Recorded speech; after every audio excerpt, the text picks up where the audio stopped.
भावना और विचार के स्तर पर जो उनमें खालीपन है उसको अब राजनीतिक प्रेरणाएं भर देती हैं, बाजार से आई हुई चीज़ें भर देती हैं और इस कारण बच्चों के सामने वो सब दृश्य आते हैं, उनकी वो प्रतिक्रियाएं आना शुरू हो जाती हैं। माता पिताओं को बच्चों की पालन में पैसे से ज़्यादा अपने को लगाने की ज़रूरत है।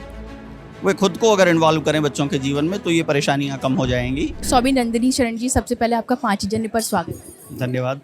स्वामी जी, आजकल जेन ज़ी और जेन अल्फ़ा का बहुत जिक्र होता है और पीढ़ियों में संस्कारों का भी बहुत जिक्र होता है, क्योंकि हमने हाल में कुछ ऐसे वीडियोस देखे जिसमें भाषा की मर्यादा भूले बच्चे और हमारी संस्कृति का अहम हिस्सा रहा है कि आप बड़ों से संवाद कैसे कर रहे हैं, छोटों से संवाद कैसे कर रहे हैं। आपको क्या लगता है कि कहाँ हम परवरिश में लैग कर रहे हैं या फिर संस्कार देने में लैग कर रहे हैं? आप इसको कैसे देखते हैं? परिवार संस्था कमज़ोर हो रही है लगातार और उसका प्रभाव ये हुआ है कि जो कुल परंपरा से, परिवार परंपरा से, माता पिता से, दादा दादी, नाना नानी से आने वाले प्रभाव थे वे बहुत कम हुए हैं।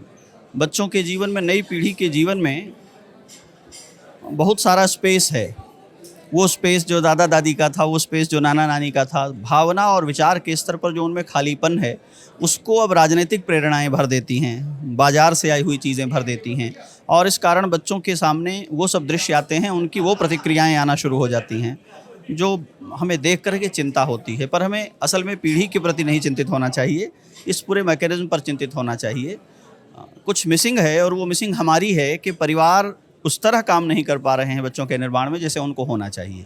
तो उनके कमज़ोर होने के कारण जो बाहर के प्रभाव हैं वो बच्चों को इस भाषा की ओर और ऐसे विचार की ओर ले जाते हैं। ये जो गैप है, इसको फुलफ़िल करने के लिए क्या करना चाहिए? क्योंकि सबको पता तो है कि कहाँ गड़बड़ हो रही है, लेकिन उस पर काम नहीं हो रहा है। माता पिताओं को बच्चों की पालन में पैसे से ज़्यादा अपने को लगाने की ज़रूरत है।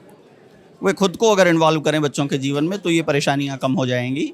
माता पिता पैसा कमाने में और जीवन जीने में व्यस्त होते हैं, वे बच्चों को केवल धन के निवेश से, चाहे बोर्डिंग में डालकर, चाहे हॉस्टल में भेजकर, चाहे कोचिंग में भेज करके तैयार करते हैं, उससे ये परेशानी होती है। आखिरी सवाल आपसे लेंगे। श्री राम को लेकर राजनीति भी होती रही है, वर्षों से होती रही है, आज भी होती है, लेकिन ये नई पीढ़ी श्री राम को कैसे समझे, कनेक्ट हो?